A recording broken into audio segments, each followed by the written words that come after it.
Hey everybody, this is D Hunter, bringing another action figure review. Today, we're going to look at the Neca House of 1,000 Corpses 20th Anniversary Captain Spaulding. Rest in peace, Sid Haig. Now, this is a re-release from the Captain Spaulding figure they released, I don't know, better part of 20 years ago. I don't think it has any upgrades to the articulation, which is kind of a disappointment. It's a shame that it's not an ultimate figure. I think that would be really cool. I do have the original version. I'll be sure to compare them in this video. I'm a huge sucker for clown action figures. This guy's going to go right on my Joker shelf. I haven't seen this at Target yet, but I'm sure it's coming soon. I pre-ordered this guy from Big Bad Toy Store, and it finally arrived today. So let's take a look at the packaging. As you can see at the top, House of 1,000 Corpses. There's his signature bag of fried chicken for the movie. Fried chicken and gasoline. In the movie, he ran a gas station, and that was his thing. House of 1,000 Corpses, 20th Anniversary, Captain Spaulding. Howdy, folks. Here's the package. Looks like we have one alternate hand, a little cane or wand, and then his hat. On the side of the package, Captain Spaulding's world-famous Murder Ride, Fried Chicken, Take a Trip into Hell by Neca. Other side of the package, same kind of thing. This one has his hat on. On the back, House of 1,000 Corpses, Captain Spaulding, Tasty Fried Chicken, Gasoline, Grease Paint, Gore. See the Alligator Boy, World Famous Murder Ride, Museum of Monsters and Madmen. At the bottom, there is his barcode, if that helps anybody. So no further ado, let's open him up. Alright, now that this figure out of the package, here he is with all his accessories laid out. He has one alternate right hand totaling 3 different hands. He has a hat and then a wand or baton. Before we take a look at all that, let's talk about and check out the figure. So this is Captain Spaulding from House of 1,000 Corpses, played by Sid Haig, rest in peace. In the film, he owns a local gas station that sells fried chicken, and he has this weird clown theme and horror theme going on. It's very creepy. This is a re-release of a previous Captain Spaulding figure, and we'll check them out together in detail shortly. In the meantime, let's take a look at him. Starting with his head here, he has the likeness of Sid Haig, and it actually looks pretty damn good. Clown makeup is creepy. His teeth were nasty in the film. He's got kind of an unkept beard. You can see he's bald. He has clown makeup just on the front of his face. Below that, we have this weird, sort of patriotic 4th of July looking red, white, and blue outfit. Underneath the jacket, he's got a sloppy t-shirt with a hot dog on it. Minimal articulation. Below that, he's got these big, giant, I guess, clown pants. Look almost like pajama pants. Clown shoes as well. No articulation in the legs. Could really use an update in that department, but I'm still happy to have an updated, fresh version of Captain Spaulding.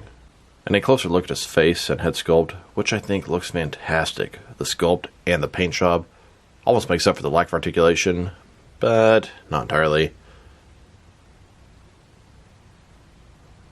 It looks good. Looks better than I remember. And then here's the figure, broken down as far as he can go, with all of his removable parts detached. They could have easily given us an ultimate version. Could have had a different pair of arms, the jacket comes off, and could be 2 figures in one that way, and they could have charged a little extra. There are numerous versions of Captain Spaulding from the film, and that they've made figures of, and we will check that out shortly. Now to check out his accessories. And let's start off with his hands. He has a total of 3 of them.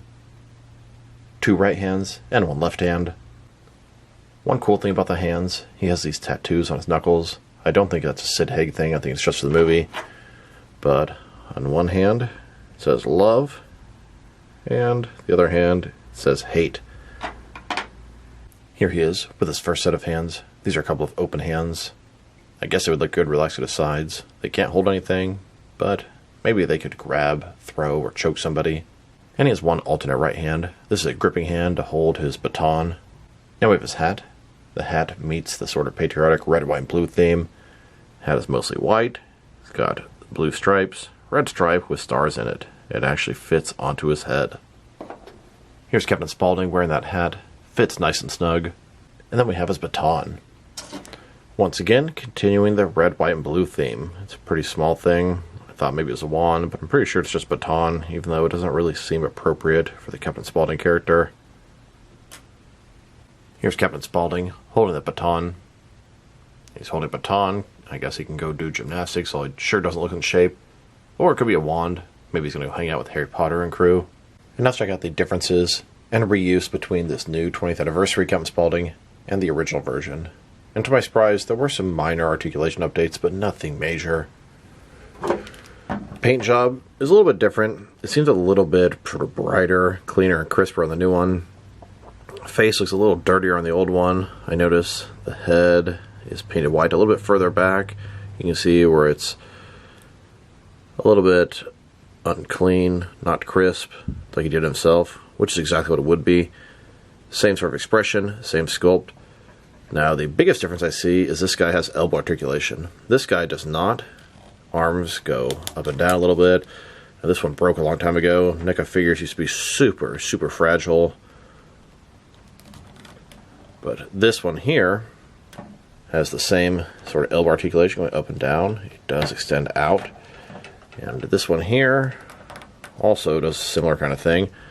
But this guy has elbow articulation. It can be completely extended, and it can go in about 90 degrees with rotation. In this guy, it's just one solid piece. Beyond that, if you look at the pants, once again, the paint job's just a lot brighter. The blue is a little faded look on him. And then the clown shoes, more of a bright red on the new one, a little bit more of a dark, older, dirty red on the original. Another difference between these two figures is the ankles. Now, the original version here does have ankle articulation, but it's simply a swivel from side to side. You can see it's above this sort of bunched up part. And the new one, is ankle articulation, is actually underneath the pants. They can rotate around. They can also sort of tilt and swivel a little bit. And that's all underneath the pants. One other difference between these two figures is the hat. This one, his hat is a lot more white, and this one, the color scheme is quite a bit different. Now, it's possible that I mixed up this guy's hat with a different version of Captain Spaulding, because I have so many, but I do believe it came with this one. Now that we've taken a pretty good look at both the figure and his accessories, let's check out his height. From bottom to the top of his head, standing right about 7¼ inches tall, which can translate to just over 18 centimeters. And for his articulation, which is a little bit disappointing, but a little bit better than the original. Starting with his head, of course, you're going to rotate side to side. He can look up and down about that far. He does have articulation both at the top of the neck and the bottom of the neck. Can tilt his head from one side to the other. Shoulders, ball joint goes out a little bit less than 90 degrees. Up, down, around. He has single jointed elbows. They go in a tiny bit more than 90 degrees with rotation. His wrist can rotate, and it's going to be hinged. He's got a waist swivel below that, and then the ankles kind of tilt and rock a little bit, and they can rotate around. Limited articulation, a slight, very minor upgrade. Here's a look at Captain Spaulding standing at his gas station in front of the murder mystery ride. You can see on the left, it says Experience Real Life Horror. On the right, it says See the Evil Brain Surgeon, Dr. Satan. And here's a look at Captain Spaulding in front of a carousel, circus clown style. Now let's check them out. Next is some other action figures, starting off with some other House of 1,000 Corpses figures. Here's this new re-release of Captain Spaulding next to the original version. And here he is, next to another NECA version of Captain Spaulding. This is where I think they could have done an ultimate version. They could have made the arms removable, included some arms like this, and then you could have had two figures in one. Now, if this guy does very well, they might very well re-release this guy. There are a lot of different Captain Spaulding figures they could potentially re-release if this one sells good. Now, this guy has a hot dog on his t-shirt. There was a rare version with a chicken on the t-shirt. I never acquired one of those. And here he is with another NECA version of Captain Spaulding. This one is a completely different outfit, and I could definitely see this one getting a re-release. Then, with another NECA Captain Spaulding, I believe this one is from Devil's Rejects. This is actually my favorite version, as he's perfect for a Joker thug or henchman. I do believe they made a version of this guy without the clown makeup on, but that one didn't interest me in my Joker collection. And here's yet another Captain Spaulding figure. This one, I believe, is from Trick or Treat Studios. A little bit smaller, but not by much. Here would be all of my Captain Spaulding figures. There are some different versions. Like I mentioned before, this one without the face paint, this one with the chicken on his t-shirt.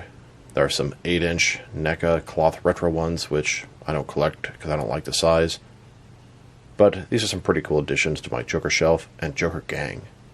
Here's Captain Spaulding next to Otis Driftwood. Otis is a leader of the Killer family. Captain Spaulding's not exactly a member of the family, but he's affiliated with them. These are the 2 re-releases for the 20th anniversary.